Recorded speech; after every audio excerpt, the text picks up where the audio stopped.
사랑하는 은혜와 진리 장로교회 교우 여러분, 어젯밤도 평안하셨습니까?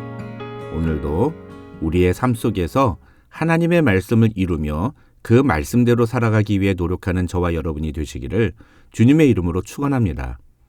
오늘 새벽에 만나보면은 마태복음 5장 21절에서 26절입니다. 마태복음 5장 21절에서 26절을 제가 읽어드리겠습니다.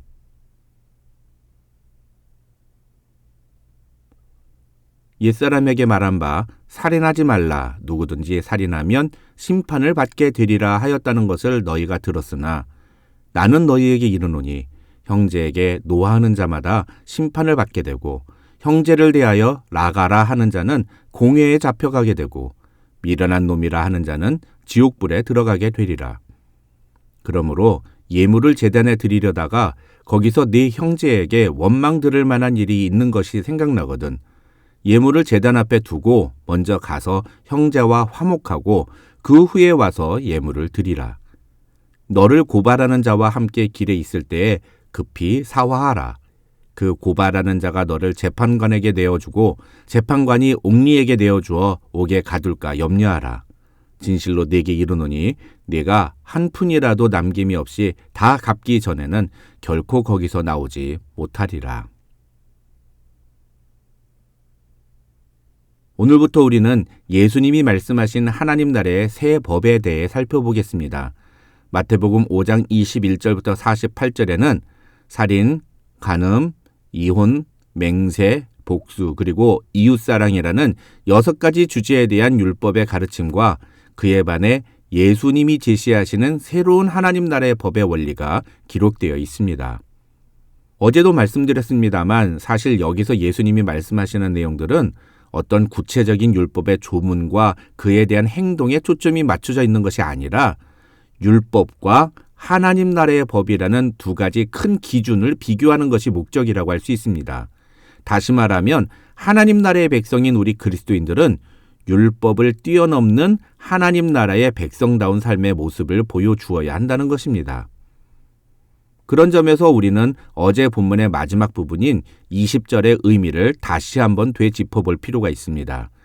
핵심은 이 20절에서 예수님이 말씀하시는 것은 우리가 어떤 행위를 해야지만 천국에 들어갈 수 있다고 말씀하시는 것이 아니라는 것입니다. 한글 성경으로만 읽으면 이 20절에서 예수님이 하시는 말씀은 마치 우리가 서기관이나 바리새인보다 더 의롭게, 더 율법을 철저하게 지켜야지만 천국에 들어갈 수 있다. 다른 말로 구원을 받을 수 있다고 말씀하시는 것처럼 이해되는 것이 사실입니다. 하지만 20절은 그런 뜻이 아니라는 겁니다. 20절의 진짜 의미는 천국, 그러니까 하나님의 나라에 들어가는 하나님 나라의 백성들은 구약 성경에 기록된 율법을 철저히 지켰던 서기관이나 바리새인들보다도 더 나은 수준의 의를 지키는 백성들이 되어야 한다는 것입니다. 그런데 사실 사람들은 그것이 구체적으로 어떤 것인지를 제대로 이해하지 못했습니다. 그래서 21절부터 예수님은 그 모습이 구체적으로 어떤 것인지를 설명해 주시는 것입니다. 그 내용이 바로 21절부터 48절의 내용인 것입니다.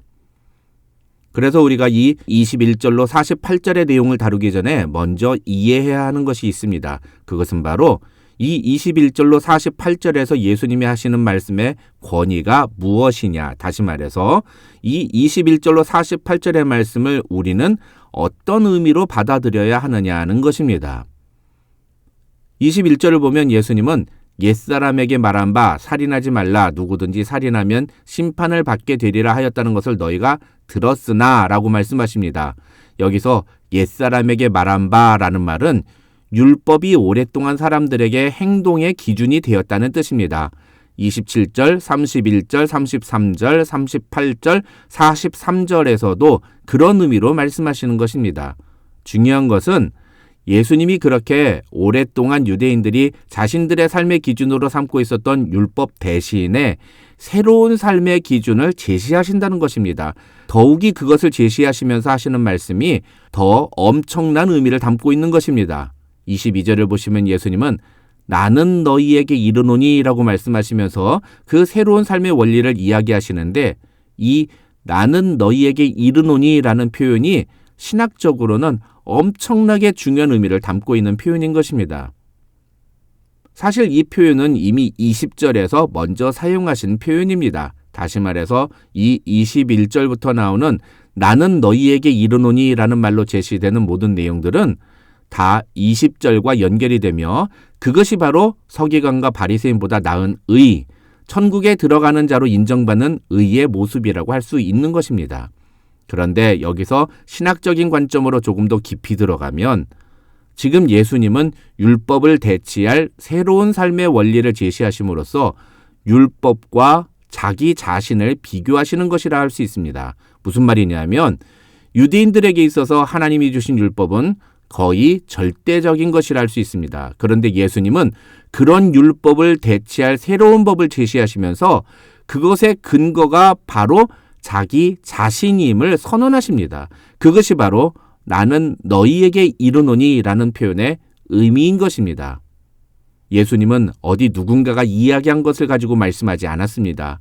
예수님이 말씀하시는 것은 예수님에게서부터 비롯된 것이었습니다. 다시 말해서 그 메시지의 권위가 예수님 자신이라는 뜻입니다. 이것은 사실 유대인들의 입장에서는 매우 파격적이고 혁명적인 선언입니다. 왜냐하면 예수님은 지금 자신을 율법보다 더 크신 분으로 선언하고 있기 때문입니다. 예수님은 21절로 48절의 말씀을 통해 자신을 율법을 대신하는 새로운 법의 선포자로서 제시하시는데 이것은 자신이 마치 하나님과 동등한 권위를 가지신 분이라는 것을 의미하는 것이며 그래서 이 21절로 48절에서 예수님이 하시는 말씀들은 단순히 윤리적인 메시지, 그러니까 율법에서는 이렇게 하라고 되어 있지만 너희는 그보다 더 나은 삶을 살아야 한다는 식의 메시지가 아니라 하나님과 동등한 권위를 가지신 하나님의 아들 성자 예수께서 우리에게 선포하시는 새로운 하나님 나라의 백성들의 삶의 원리로 받아들여야 하는 것입니다. 다시 말하면 이 메시지들은 우리가 해도 되고 안 해도 되는 그런 성질의 권면이 아니라 하나님의 아들이 하나님 나라 백성들에게 선포하는 새로운 법령인 것입니다. 그래서 우리는 반드시 이 법을 지켜야만 하는 것입니다.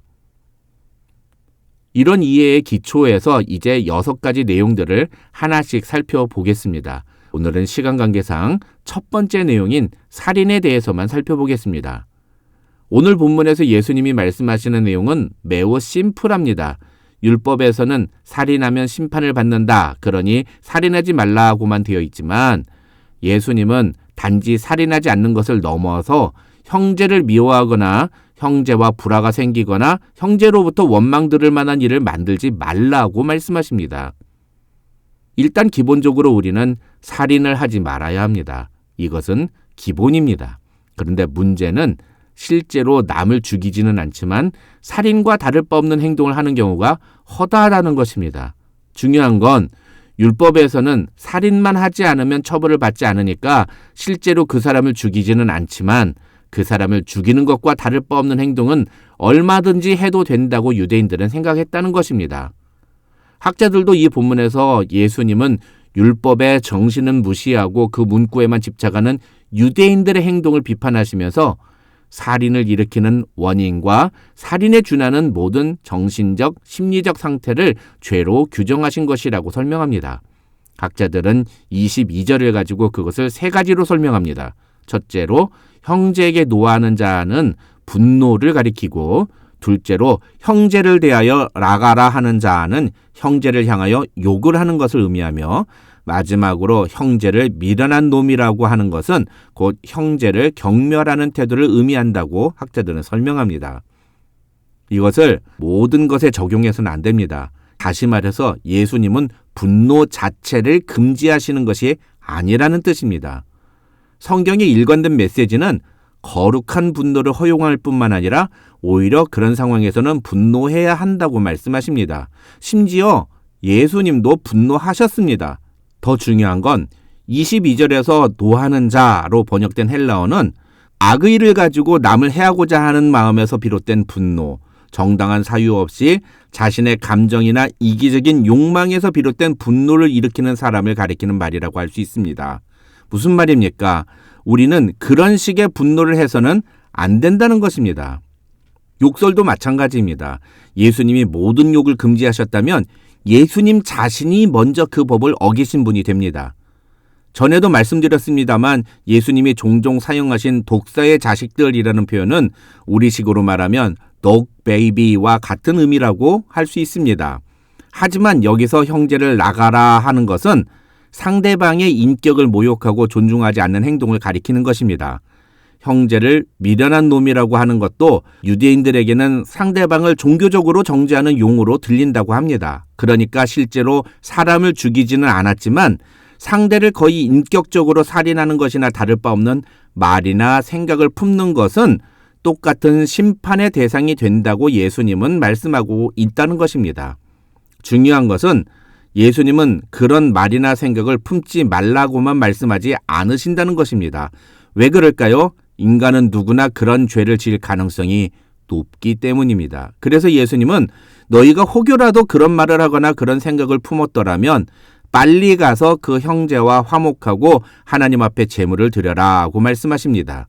여기서 예물을 드린다는 행위는 율법적인 행위를 의미하는데 이것을 우리식으로 재해석하면 종교적인 행위를 가리킨다고 볼 수 있습니다.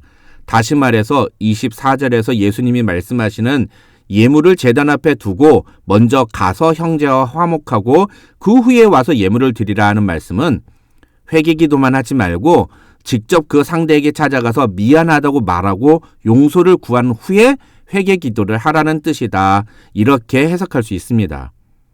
결국 예수님이 우리에게 요구하시는 것은 종교적 행위에만 머무는 신앙인이 되지 말라는 것입니다. 유대인들은 율법의 조문을 근거로 그 행동만 하지 않으면 되는 것으로 알고 자기 마음대로 행동했습니다. 내일 계속해서 살펴볼 27절부터 나오는 모든 내용들이 다 그런 내용들입니다. 그러나 예수님은 그런 외형적인 태도를 넘어서 우리 마음속 깊은 곳에 숨겨진 동기까지 돌아볼 곳을 요구하십니다. 오늘 하루 겉으로만 신앙인인 척하는 것이 아니라 우리의 내면 깊은 곳까지 진심으로 하나님의 말씀대로 순종하며 살아가는 저와 여러분이 되시기를 주님의 이름으로 축원합니다.